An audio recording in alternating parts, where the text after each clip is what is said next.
해오름교회 성도 여러분 안녕하십니까? 서상배 목사입니다. 오늘은 사도행전 16장 1절에서 10절 말씀으로 예수의 영이 허락지 아니하시는지라 라는 제목으로 말씀을 전하겠습니다.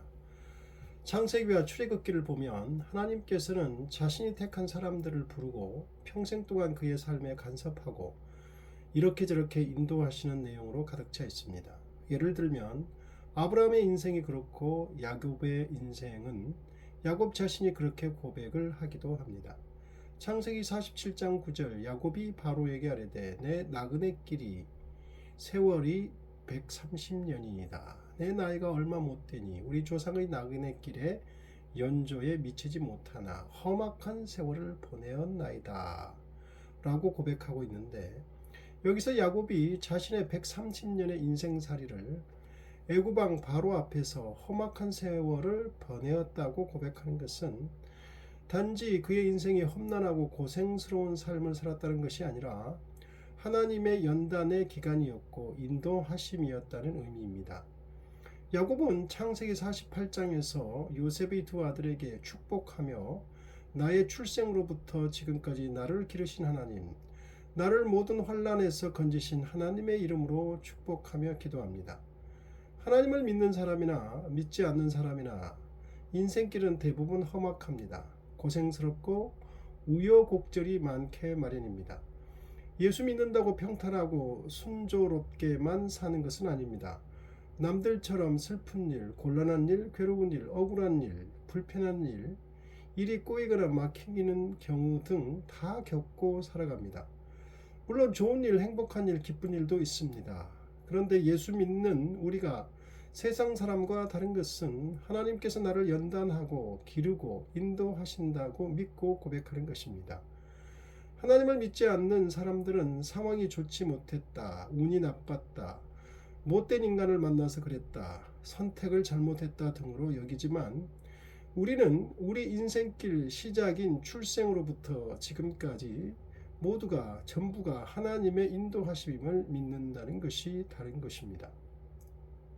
사도 바울은 이방인 선교사로 부름을 받고 바나바와 함께 1차 선교 여행을 무사히 마쳤습니다.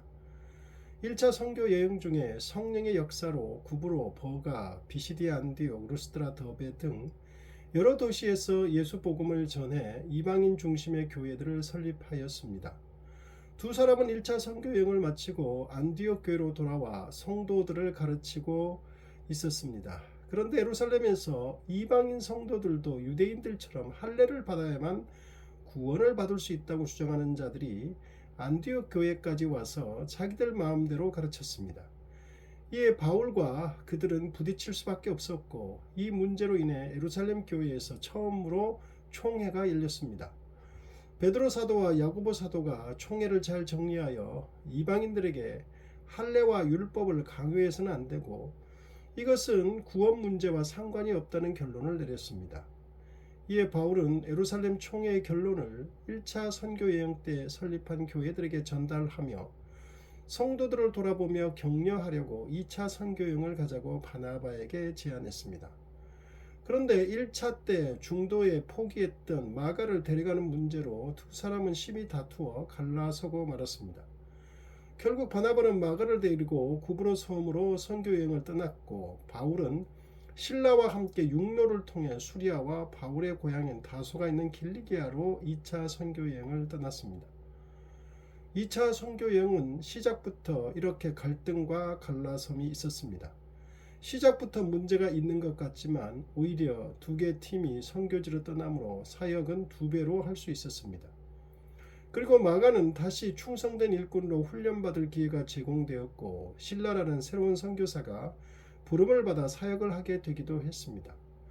바울과 바나바 사이에 타협하지 못하는 의견 차이와 갈등이 있었고 결국 갈라섰지만 나중에 두 사람은 고린도 교회에서 동역할 정도로 관계가 회복되었고 마가도 이후에 충성된 일꾼이 되어 바울에게 매우 인정받고 함께하는 관계 회복이 이루어지기도 했습니다. 결국 시작부터 심각한 문제가 있었지만 모든 것이 합력하여 선하게 되었습니다. 역시 성령의 인도함을 받는 사람들의 관계와 사역은 이렇게 진행되는 것 같습니다. 바울은 수리아와 길리게아에 있는 이방인 교회들을 돌아보며 격려하고 선교 여행을 계속해서 더베와 루스드라 그리고 이고니온에 있는 이방인 교회들도 돌아보았습니다. 이방인 교회들에게 예루살렘 총회의 결정사항을 전달함으로 이방인 성도들을 불편하게 했던 할례 같은 문제들을 자유롭게 해 주었습니다. 그 결과 이방인 교회들이 굳건해지고 많은 사람들이 믿게 되는 결과로 이어졌습니다. 사도행전 16장 5절 이에 여러 교회가 믿음이 더 굳건해지고 수가 날마다 늘어가니라. 바울이 돌에 맞아 죽을 뻔했던 루스드라에서는 디모데라는 제자를 만나 마가를 대신하는 역할을 맡기기도 했습니다. 디모데는 신약 성경에 자주 등장하는 중요한 인물로 바울의 사랑하는 영적인 아들이면서 바울의 제자이자 동력자이기도 합니다. 바울 사도는 디모데에게 자신을 대신하도록 에베소 교회를 맡기기도 했습니다. 디모데 전후서는 에베소 교회를 맡은 디모데가 잘 목회하도록 도움을 주는 바울의 편지입니다. 2차 선교 여행이 출발 전에는 바나바와 갈등하고 갈라서는 어려움이 있었지만 대신에 실라와 함께하여 순조롭게 진행되었습니다. 돌아보는 교회마다 은혜가 있었고 교회들도 부흥하는 결과를 얻었습니다. 루스드라에서는 디모데까지 함께하게 되었습니다. 이제 계획한 대로 비시디아 안디옥으로 바울 일행은 넘어가려고 했습니다. 그런데 성령께서 비시디아 안디옥으로 가는 길을 막았습니다. 사도행전 16장 6절 성령이 아시아에서 말씀을 전하지 못하게 하시거늘 그들이 부르기아와 갈라디아 땅으로 다녀가. 성령께서 어떤 방법으로 바울과 실라, 디모데 누구에게 하나님의 뜻을 전했는지는 기록되어 있지 않지만 출발 전부터 계획한 곳인 비시디아 안디옥으로 못 가게 하신 것입니다. 추측해보면 환상을 보거나 꿈을 꾸었을 수도 있고 유대인들의 반대로 인해 계획을 변경했을 수도 있습니다. 바울은 비시디아 안디옥으로 가 그곳의 교회를 돌아보려고 했으나 어찌된 영문인지 그렇게 할 수 없었습니다. 성령께서 바울 일행이 본래 가고자 했던 방향과는 다른 방향으로 이렇게 그들을 이끄셨습니다. 결국 바울 일행은 방향을 바꾸어 부르기아와 갈라디아로 갔습니다. 이후에 갈라디아서에서 바울이 갈라디아에 와 복음을 전한 계기를 이렇게 기록하고 있습니다. 갈라디아 4장 13절 내가 처음에 육체의 약함으로 말미암아 너희에게 복음을 전한 것을 너희가 아는 바라. 갈라디아서 기록에 의하면 바울의 육체의 약함으로 갈라디아로 간 것이라고 합니다. 이렇게 갈라디아서 기록에 의하면 아마도 선교 여행 중 말라리아 등 지역에서 유행하는 풍토병으로 인해 바울이 병이 들었던 것으로 인해 갈라디아 지방으로 간 것으로 보입니다. 갈라디아서 기록대로라면 육체의 병 등으로 인해 성령님은 바울의 선교 방향을 바꾸신 것입니다. 성령님의 인도하심은 이렇듯 바울의 계획대로 되는 것은 아니었습니다. 바울 일행은 성령이 인도하신 갈라디아에서 전도를 마치고 서쪽으로 진행해 무시아를 향하여 갔습니다. 무시아 앞에 도달한 바울 일행은 북동쪽 방향인 비두니아로 가고자 애를 썼습니다. 비두니아로 가고자 애를 쓴 이유는 그 지역에 큰 도시들이 있었고 그 도시들에는 많은 이방인 족속들이 모여들었기 때문으로 보입니다. 많은 다양한 이방인들에게 예수 복음을 전할 수 있는 기회를 얻으려고 한 것입니다. 그런데 이번에도 예수의 영께서 허락하지 않으셨습니다. 바울은 다양하고 많은 이방인들에게 복음을 전하려고 큰 도시들이 많은 비두니아 지역으로 가고자 애를 썼는데 예수 그리스도께서 못 가게 하시니 이해할 수 없었을 것이고 당혹스러웠을 것입니다. 바울 일행은 성령의 인도하심 따라 진로를 반대 방향으로 틀어서 서쪽인 드로아에 도착했습니다. 예수 그리스도 자신이 성령을 통해 어떻게 복음의 진로를 안내하는지 여실히 보여주고 있습니다. 하나님께서 때때로 우리가 당혹스럽게 그리고 이해하기 힘들게 우리의 길을 막으시고 우리가 계획하지 않은 다른 길로 인도하실 때가 있음을 여실히 보여주는 성경의 장면입니다. 바울은 수리아 안디옥에서 출발해 타우루스 산맥을 넘고 940km를 걸어 드로아까지 왔습니다. 길고 먼 여정이었습니다. 중간에 2번이나 방향을 바꾸어야 했습니다. 병이 들어 방향을 바꾸기도 해야 했습니다. 드로아에 도착한 바울은 마게도냐 사람의 환상을 보게 되었습니다. 바울이 본 환상 속에서 마게도냐 사람 하나가 청하여 이르기를 마게도냐로 건너와서 우리를 도우라고 했습니다. 선교 여행의 방향을 마게도냐, 오늘날 유럽으로 인도하는 성령님이 보여주신 환상이었습니다. 예수 복음은 여기서부터 유럽으로 전해진 것입니다. 그런데 바울은 놀랍게도 다음과 같이 반응합니다. 사도행전 16장 10절. 바울이 그 환상을 보았을 때 우리가 곧 마게도냐로 떠나기를 힘쓰니 이는 하나님이 저 사람들에게 복음을 전하라고 우리를 부르신 줄로 인정함이러라. 바울은 자신이 예수단 방향과 다른 방향으로 인도하시는 성령의 인도함을 따르기를 힘쓰고 있습니다.